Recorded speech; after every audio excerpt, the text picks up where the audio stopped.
नमस्कार दोस्तों, बिहार विधानसभा चुनाव में तकरीबन 1 साल का समय बचा है, लेकिन इस चुनाव से पहले ही बिहार में सियासी सरगर्मी काफी तेज हो गई है। एक तरफ जहां आए दिन नीतीश कुमार के फिर से पलटी मारने की खबरें आती है, तो वहीं जेडीयू और बीजेपी में खींचतान का माहौल इस समय देखने को मिल रहा है। यानी कि सब कुछ जेडीयू और बीजेपी में ठीक नहीं चल रहा। आपको याद होगा, कुछ दिनों पहले अमित शाह ने एक मीडिया इंटरव्यू में कहा था कि बिहार में सीएम फेस कौन होगा ये चुनाव के बाद निर्णय लिया जाएगा, जिस पर काफी ज्यादा घमासान मचा। तो 2 दिन बाद ही एनडीए दल की बैठक बुलाई गई और बीजेपी के प्रदेश अध्यक्ष, जेडीयू के प्रदेश अध्यक्ष, इन सब ने मीडिया के सामने आकर कहा कि हमारे नेता बिहार में नीतीश कुमार ही होंगे, नीतीश कुमार के चेहरे पर ही चुनाव लड़ा जाएगा। इसके अगले दिन ही फिर बीजेपी के प्रदेश अध्यक्ष कहते हैं कि ये तय करने वाले हम लोग कौन होते हैं कि बिहार में किसके चेहरे पर चुनाव लड़ा जाएगा। हम लोग तो बहुत छोटे लोग हैं, ये सब फैसला ऊपर के लोग लेंगे, मतलब कि जो बीजेपी के सीनियर लीडर लेंगे। तो यानी एक तरफ बीजेपी और जेडीयू में खींचतान देखने को मिल रहा है। बीजेपी चाह रही है कि इलेक्शन के बाद हम सीएम फेस दे, वहीं जेडीयू चाह रही है इलेक्शन के बाद क्यों, पहले ही बीजेपी ये कंफर्म कर दे कि नीतीश कुमार के चेहरे पर ही हम चुनाव लड़ रहे हैं। इन सब खींचतान के बीच इसी एनडीए गठबंधन की एक और अहम सहयोगी दल जीतन राम मांझी की पार्टी एक प्रस्ताव पारित कर नीतीश कुमार और एनडीए गठबंधन से 9 डिमांड रख दी है, 9 मांगे की है, जो नीतीश कुमार और एनडीए गठबंधन की टेंशन बढ़ाएगी।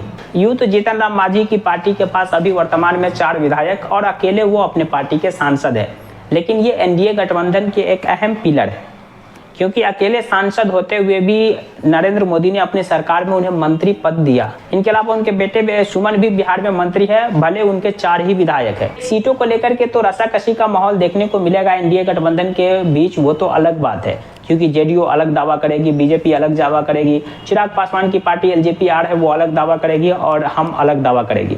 और उनके जो गठबंधन में एक और पार्टी शामिल थी पशुपति पारस, वो तो पहले ही अलग हो गई एनडीए से। उन्होंने कहा कि एनडीए और खास करके बीजेपी ने हमारे साथ धोखा दिया, विश्वासघात किया। अब इस बीच जब जीतन राम मांझी की पार्टी प्रस्ताव पारित कर एनडीए और नीतीश कुमार के सामने डिमांड रख रहे हैं, तो कई सारे सवाल उठना तो लाजमी है कि एनडीए गठबंधन क्या 2025 का विधानसभा चुनाव उसी स्वरूप में लड़ेगा जो 2024 का लोकसभा चुनाव लड़ा था।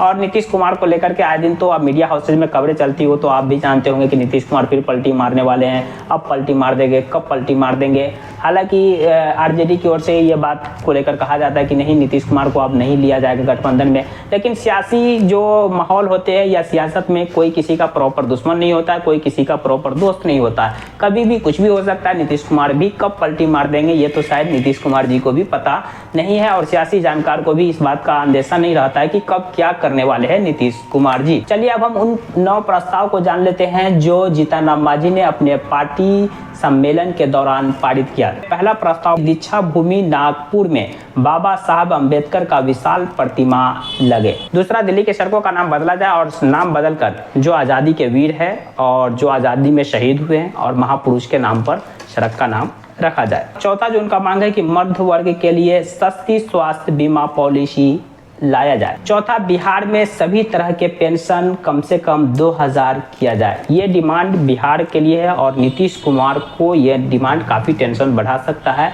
उनकी डिमांड है कि बिहार में जितने भी पेंशनधारी है, चाहे वो वृद्धा है, विधवा है या किसी भी प्रकार का वो पेंशन अगर प्राप्त कर रहे हैं, तो ये पेंशन की रकम मिनिमम 2000 होना चाहिए, 2000 से कम नहीं होना चाहिए। छठा, जो उनकी पार्टी की मांग है कि बिहार में घरेलू उपयोग के लिए 200 यूनिट और 5 एकड़ तक के लिए किसानों की सिंचाई के लिए बिजली मुफ्त मिले। यानी कि घरेलू उपयोग के लिए 200 यूनिट बिजली फ्री मिले और 5 एकड़ ज़मीन में जो पानी की आवश्यकता पड़ेगी और जितना यूनिट बिजली खत्म होगा उस पानी के लिए वो फ्री किया जाए। ये जीतन राम मांझी के पार्टी की मांग है, ये बिहार सरकार से मांग है। ये सब मांगे बिहार सरकार के लिए है। 200 यूनिट बिजली फ्री, किसानों के लिए फ्री और 2000 पेंशन, ये सब बिहार सरकार से मांग कर रहे हैं। इनके अलावा जो 7वीं मांग है वो बेरोजगारी नियोजन भत्ता को 5000 रुपया किया जाए। आपको याद होगा, नीतीश कुमार ने बेरोजगारी नियोजन भत्ता 1000 रुपया प्रति मंथ शुरू किया था। इसे बढ़ाकर जीतन राम मांझी की पार्टी चाह रही है कि 5000 रुपया पर मंथ किया जाए, बेरोजगार युवाओं को भत्ते के तौर पर 5000 रुपया पर मंथ दिया जाए। 8वां, जो उनको मांग है कि बिहार में माता सबरी सम्मान योजना लाकर सभी वर्ग के बेटियों को लाभ पहुंचाया जाए।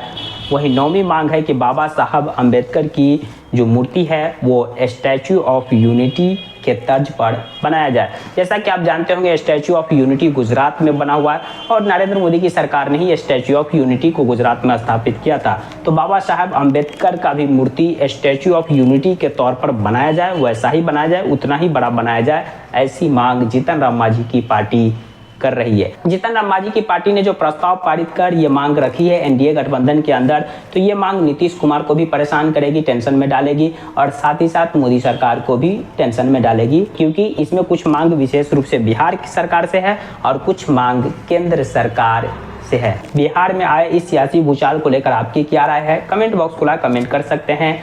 जानकारी पसंद आई तो प्लीज वीडियो को लाइक कर दीजिए, चैनल को सब्सक्राइब कर दीजिए। Thank you for watching.